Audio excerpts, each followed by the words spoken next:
Imagine yourself in Rome's dark and infamous pleasure district, Suburra. As you move through the narrow stone streets, you notice a prostitute standing before a client, offering her services. Your blood runs cold, for behind the cheap makeup, a familiar face emerges. This is no ordinary prostitute. This is the Roman Empress Valeria Messalina, wife of Emperor Claudius, who slips out of the palace under the cover of night to descend into the city's lowest strata, testing her own power and audacity. This is not the fate of a desperate woman. This is the will of the most powerful woman in the empire to wield her body and desires as a weapon. This young woman, competing with prostitutes, glides through the shadows to prove that she will yield to no other in sexual endurance. Do you think you know about Rome's debauchery? Messalina's story will make Caligula seem like a mere innocent child. For this empress did not merely abuse her power. She transformed her sexuality into a weapon that left the empire in fear and ultimately sealed her own dreadful fate. In 38 AD, the people of Rome celebrated a perfect wedding.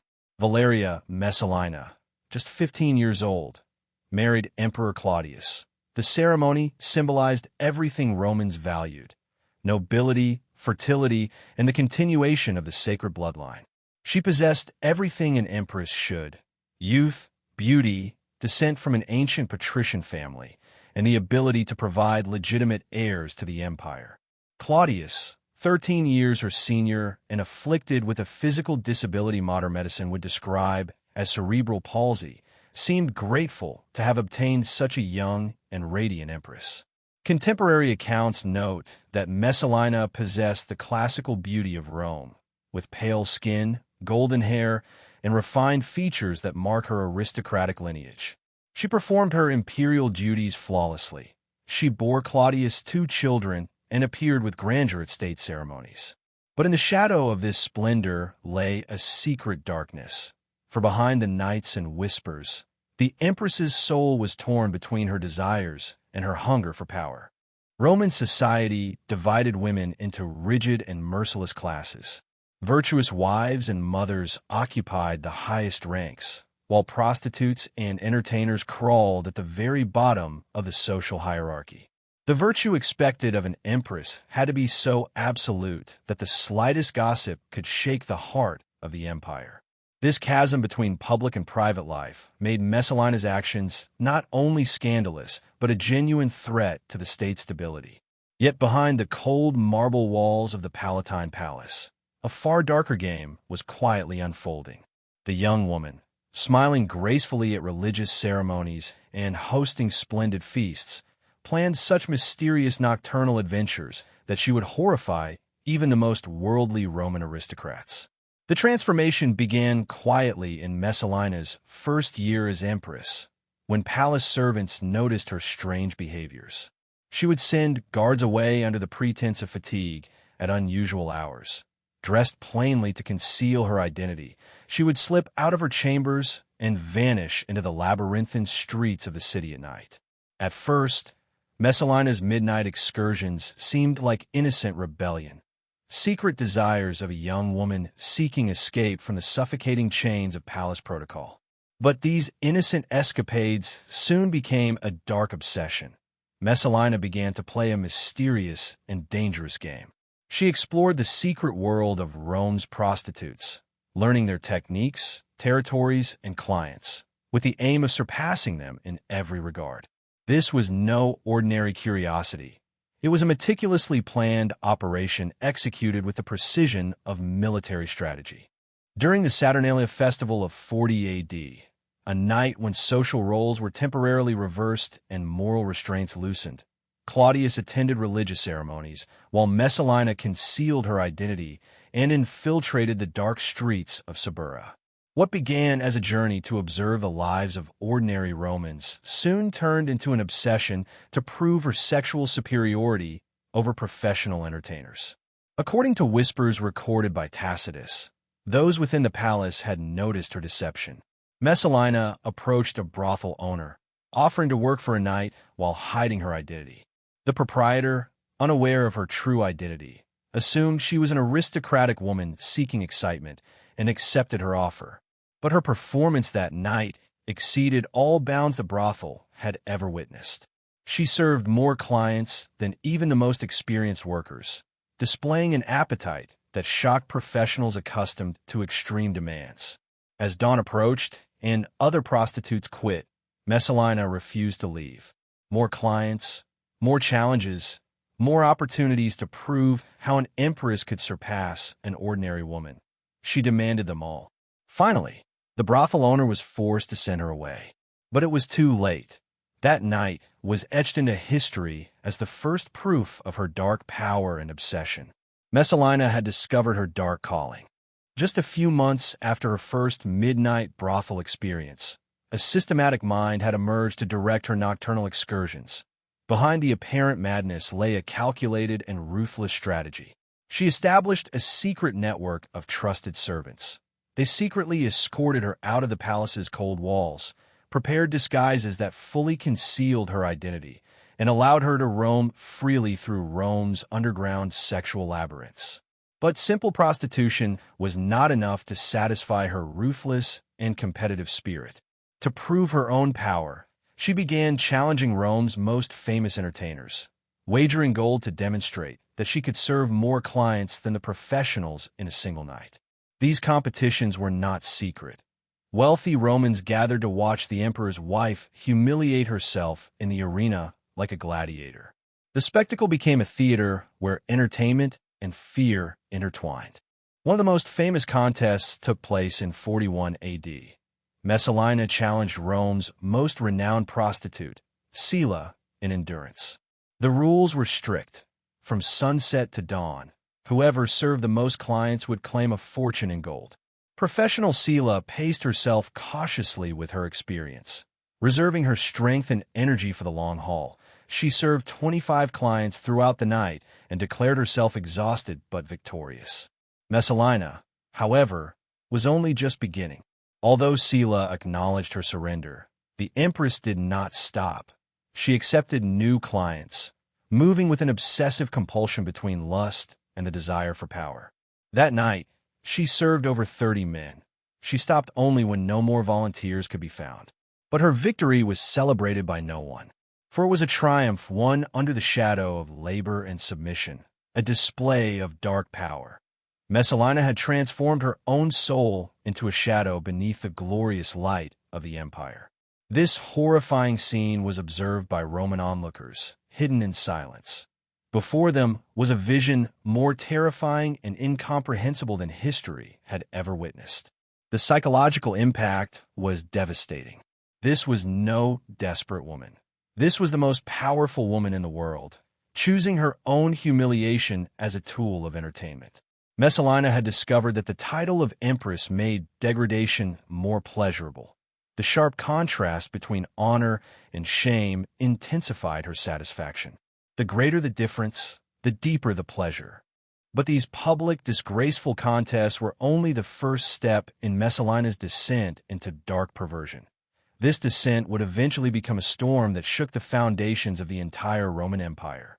If her prostitution contest shocked you, you cannot even imagine what happened when Messalina decided to make her sexual obsessions permanent. What I am about to tell you will make everything you just heard seem like an innocent game, for this plan was systematic, dark, and ruthless. Before moving to the most terrifying part, if you have the courage to delve into the depths of darkness, subscribe and hit the like button. Don't forget to share in the comments where you're watching from. It is truly fascinating to see people from around the world drawn to the darkest secrets of human history with the same curiosity. The next stage would transform Rome's empress into a being far deadlier and more dangerous than any sexual rival. Her shadow would stretch to the city's stone walls, instilling fear in everyone's soul. In 42 AD, Messalina crossed a line, transforming from scandalous queen into a shadowed entity that posed a genuine threat to the empire's security. Historians would later call it the boldest criminal enterprise in Roman history, a luxurious brothel operating under imperial protection, serving the city's most powerful men, filled with aristocratic women. This dark operation was hidden in a grand villa near the campus marshes, disguised as a private club for elite social gatherings. Messalina ruthlessly used her empress authority to force noble women to participate. Threatening their families with political or financial ruin, she turned even apparent voluntary compliance into coercion. Messalina's genius for crime lay in her subtle calculation of clientele. Unlike ordinary prostitutes who served random clients, she deliberately targeted senators, commanders, and wealthy merchants privy to imperial secrets. Every encounter was recorded by servants hiding in the palace's dark corners. Conversations were noted, weaknesses identified, and this information became a dark instrument that strengthened Messalina's political maneuvers. With this honey trap, network woven by her own hands, the Empress had become one of the most knowledgeable and dangerous figures in the Roman Empire. Her shadow stretched from the palace to the city, even to the soul of the metropolis itself. Messalina knew precisely which senators were secretly plotting against imperial policies, which military commanders harbored thoughts of betrayal, and which merchants were evading taxes or smuggling goods in the shadows. This dark intelligence network granted her a unique and terrifying power over the men who were supposed to rule the empire alongside her husband. Her methods were cold-blooded and psychologically devastating. She carefully observed her targets during state ceremonies to identify them, then invited them to mysterious and elite gatherings at her villa. Upon entering, guests were met with increasingly exotic and seductive scenes, and only after their shameful acts had been documented and completed were they confronted with the aristocratic women whose identities were revealed. The effect on her victims' psyches was calculated and merciless. Discovering, often unwittingly, that they were interacting with the Empress or the wives and daughters of her political allies, layers of silence and obedience were woven. A network of blackmail had been established that not everyone could swallow. Messalina had transformed sexual shame into a political weapon, creating a shadow network that captured anyone who opposed her desires. But the darkest aspect of her operation was the corrosion of Rome's sacred bonds. She forced aristocratic women to betray their noble classes, compelled political leaders to act against their beliefs and values, and turned the sanctity of marriage and family ties into a ruthless instrument of manipulation and control. Foreign envoys began noticing strange irregularities in Rome's cold and lavish halls, where reason held no sway. Decisions inexplicably favored certain elites, creating privileges beyond comprehension.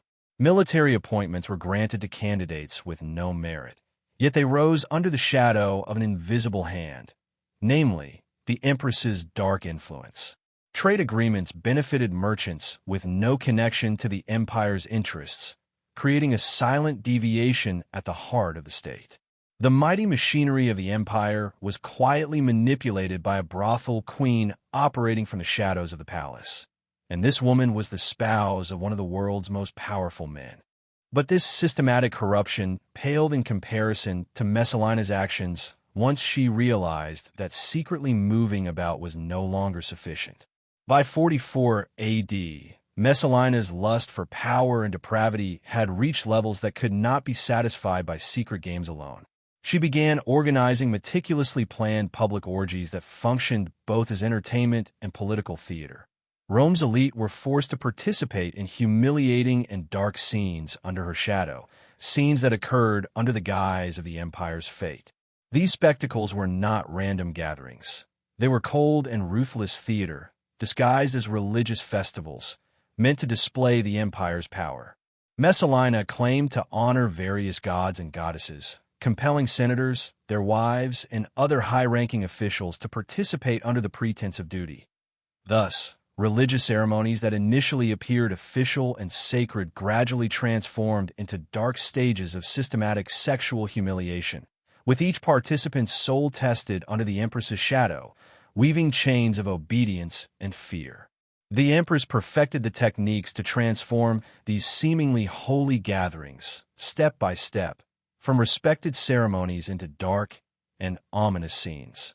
She began with the innocent mask of traditional rituals, then gradually introduced participants to increasingly intimate and private rites, presented as ancient practices. By the time participants realized what was happening, They were already in such exposed and dangerous positions that protesting would mean confessing to acts that violated both their own morality and that of Rome. Messalina's psychological torture reached its peak on these nights. She knew that publicly humiliating aristocratic men and women, weaving chains of shared shame, made future resistance impossible. Each participant, unwillingly, became an accomplice to the lie that these events were legitimate religious ceremonies. In reality, they were components of a terrifying sexual theater operating in the shadows of the imperial palace. The most horrifying accounts describe how Messalina pitted her political rivals against each other, observing them while making mocking and cruel commentary. Senators who resisted imperial policies were forced to stand naked and humiliated before their colleagues, their honor shattered and their authority permanently destroyed. Messalina had discovered that sexual humiliation was an even sharper weapon than execution. Shame, she realized, conquered souls more enduringly than death, compelling rivals to silence and submission. Perhaps the most terrifying aspect was that Messalina began including young lives in these ominous events, the adolescent sons and daughters of leading families. Palace records whisper that she dragged the children of prominent households into these rituals under the pretense of religious purity and righteousness. These youths, trained to obey imperial authority without question, became unwilling victims of her exploitation. Messalina wove a network where defiance meant confessing to dark acts that could annihilate an entire family line. Parents could not protect their children. Trembling with deprivation and shame, they had to acknowledge their own complicity. Political leaders could not expose her horrifying intrigues, or they would reveal their own dirty secrets. Thus, Messalina secured herself with a systematic and untouchable web of blackmail enveloping Rome's entire ruling class. Foreign observers began noticing Rome's officials trembling, tense, and submissive during diplomatic meetings. Previously confident senators grew timid. Military commanders wandered in fear and anxiety, and the leadership of the empire had been psychologically broken by an empress who knew that sexual shame was a far sharper weapon than any of war. Messalina's dark obsession with power and scandal reached a climax in such a horrifying and unprecedented act that even Romans accustomed to imperial excess were stunned. While Emperor Claudius supervised grain shipments in Austria, Messalina carried out a terrifying ritual she had meticulously planned in the shadows, a full-scale wedding with the handsome young Senator Gaius Silius, whom she had been pursuing for months. This was no ordinary secret affair, nor a mere symbolic ritual. This was an official, sacred, and shocking marriage in the eyes of Roman law, complete with religious ceremonies, witnesses, and a legal framework of contracts. In practice, Messalina had detached herself from Emperor Claudius while retaining her title as Empress, marrying another man. This legal and political aberration was a challenge that pushed the boundaries of Roman history, for while the law recognized her as legitimate in her new marriage, she was still Claudius's wife. The wedding celebration transformed into a multi-day orgy that engulfed much of the uncorrupted Roman aristocracy. Whispers in the shadows and horrific blackmail converged. Eventually, even the most seemingly loyal allies were forced to admit that Messalina had openly rebelled against imperial authority. She no longer masked her actions under secret pleasures or the guise of sacred ceremonies. This was a direct blow to the emperor's authority and the very fabric of the empire, a declaration of rebellion rising from the shadows. During this period, Messalina's soul had completely detached from reality, consumed with tasting her own power and terror in the darkness. Messalina now addressed Silius as emperor, while arrogantly claiming the title of empress for herself. She seemed to believe that she could overthrow Claudius solely through the power of her will and the silent submission of her blackmail victims. Between the cold stone walls of the palace, she issued commands in Silius's name, planning a secret coronation to sanctify her perverse reign. The young senator, initially enchanted by the Empress's attention, soon found himself trapped in the dark labyrinth of imperial ambition and sexual obsession. Messalina's ultimate fantasy had reduced him to a complete pawn. This was not mere physical submission. It was a desire to shape the political fabric of the Roman Empire according to her perverse vision. Historical whispers tell that Silius attempted to plan an escape, but realized too late that he was only a piece on a deadly chessboard. Meanwhile, Claudius remained unaware of everything, until loyal freedmen risked their lives in the palace shadows to inform him of the crisis. The emperor's initial reaction was a mixture of horror and disbelief. For this dual marriage committed while Messalina still held the imperial title seemed almost impossible. But when the evidence, witness statements, and official documents accumulated, Claudius realized that he faced not just a personal betrayal, but also the threat of a civil war capable of consuming Rome itself. And so, amidst the darkness, a confrontation opened its door, cold and merciless. Claudius returned to Rome with loyal legions and confronted Messalina in the gardens. At that moment, the Empress was celebrating her new marriage. Contemporary witnesses describe her final moments as a mixture of defiance and trembling horror. This was the instant when the empire she had ruled through blackmail and sexual power finally met a force stronger than shame, the instinct for survival of the empire itself. Messalina's end was swift but systematic. Claudius ordered that her name be erased from all monuments, her portraits destroyed, and her memory condemned through damnatio memoriae. Official oblivion turned mentioning her name into an act of treason. The woman who had wielded the empire with her sexual power was now enslaved by the ultimate force of the state. Her death symbolized the dark closure of an era in which scandals had nearly replaced politics. If the shadows of these power games within darkness have unsettled you, don't forget to like and comment. Subscribe to explore the depths of history.